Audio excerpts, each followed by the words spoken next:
대한민국의 영문명인 코리아는 고려가 어원인데요. 고려의 국명 역시 고구려가 기원입니다. 우리 역사와 직간접적으로 관련된 삼국지 인물 중 고구려의 왕위쟁 탈전에 간섭하여 이득을 취하려 한 인물이 있으니 우리의 적이었던 인물, 바로 공손도입니다. 오늘 손찬이 형은 공손도에 대해 탐구해봅니다. 참고로 시청자 요청이고요. 슈땡 감사드립니다.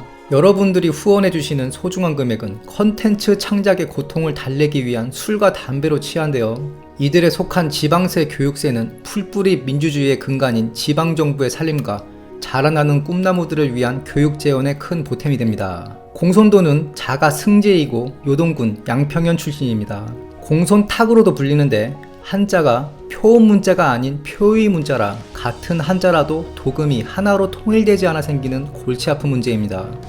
전란을 피해 아버지를 따라 현도군으로 옮겼다 되어 있고, 당시 공손씨는 군벌까지는 아니더라도 그래도 이 일대 대성이었는데 출신이 미천했다 하는 것을 보니 원소나 공손창과 같이 모친이 천민이었던 게 아닌가 추측합니다. 그래서 말단 관리로 역사에 등장하죠. 현도군 태수 공손역의 아들 공손표가 18의 나이로 요절하는데 마침 공손도의 계명전 본명이 표이고 나이도 같아 공손역은 공손도를 친자식 마냥 공부도 가르치고 결혼도 시켜주었다. 이런 지원에 힘입어서 공손도는 청거되어 상서랑을 거쳐 기주자사에까지 오릅니다.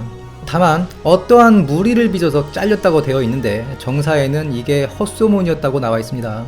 추측으로는 그의 신분이 미천한 데다 멀리 시골에서 온 촌뜨기가 자사에까지 오르니 모함을 받은 게 아닌가. 실제로 동양 출신인 서영이 동탁에게 중용되면서 공손도를 요동태수로 청거하는데 요동태수로 부임해서도 초반에는 미천한 신분 때문에 문제가 생깁니다. 그러나 공손도는 부임하자마자 양평 현령 공손소를 체포하여 저자에서 태살하였다 되어 있는데 때려 죽였다는 얘기죠. 거기다가 명문가 출신인 전소의 집안을 멸문시켰다, 죽음을 당한 게 100가구가 넘었다고 합니다. 아마 신분 콤플렉스 때문으로 추측합니다. 뒷땅 깐 놈들 다 죽여버린 거죠. 실제로 이 일들로 군 전체가 공손도를 두려워하게 되었다. 그리고 동쪽으로 고구려를 치고 서쪽으로 오한을 공격해서 당시 위세가 상당히 높았던 것으로 보입니다.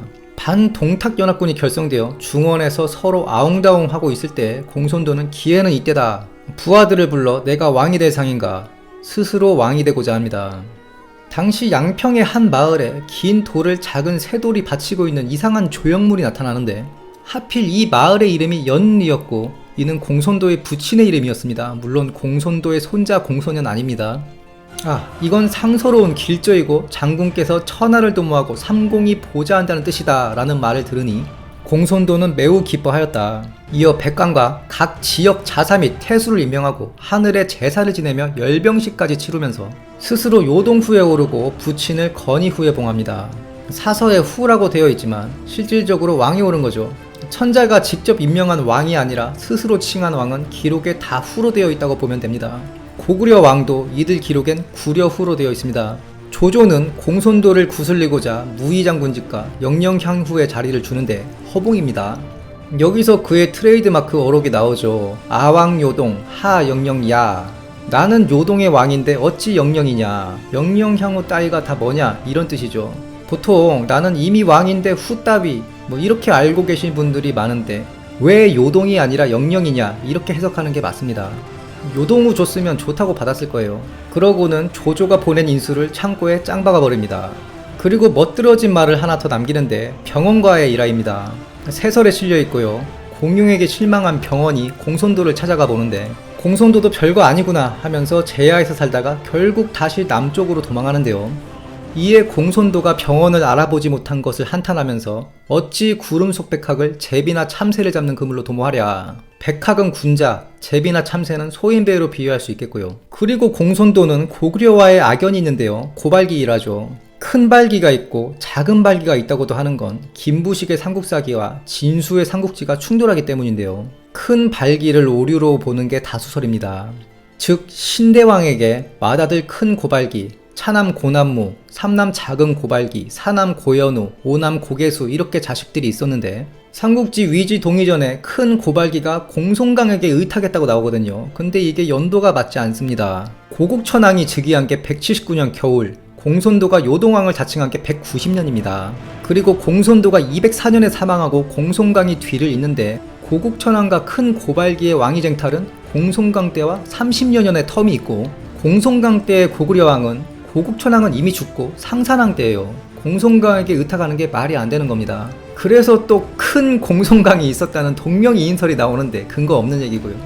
즉 신대왕의 장남 고발기는 시기상 그리고 사건 순서상 존재할 수 없는 거죠. 그럼 이런 오류가 왜 생겼느냐?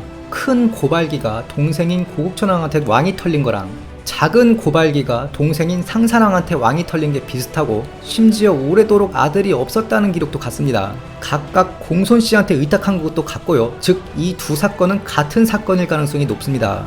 실제로 진수는 고국천왕을 상산왕으로 여겼고 고국천왕을 아예 고구려 역사에서 누락시켰습니다. 그래서 진수의 기록을 보면 왕 이름이 한 대씩 땡겨져요. 진수가 사건의 시기 오류를 범한 걸 후대에서 받아들여서 그냥 발기가 두 인물이 되어버린 겁니다. 다시 공손도와 고발기의 만남으로 돌아와서, 당시 유목민들 전통 중에 형사 취수제가 있었는데 형이 죽으면 동생이 형수를 받아들이는 겁니다. 지금 잣대로 생각하면 이상하지만 전쟁이 잦은 사회에서 과부들의 생계 관련된 사회 문제를 해결하기 위한 방편이었다 봐야죠.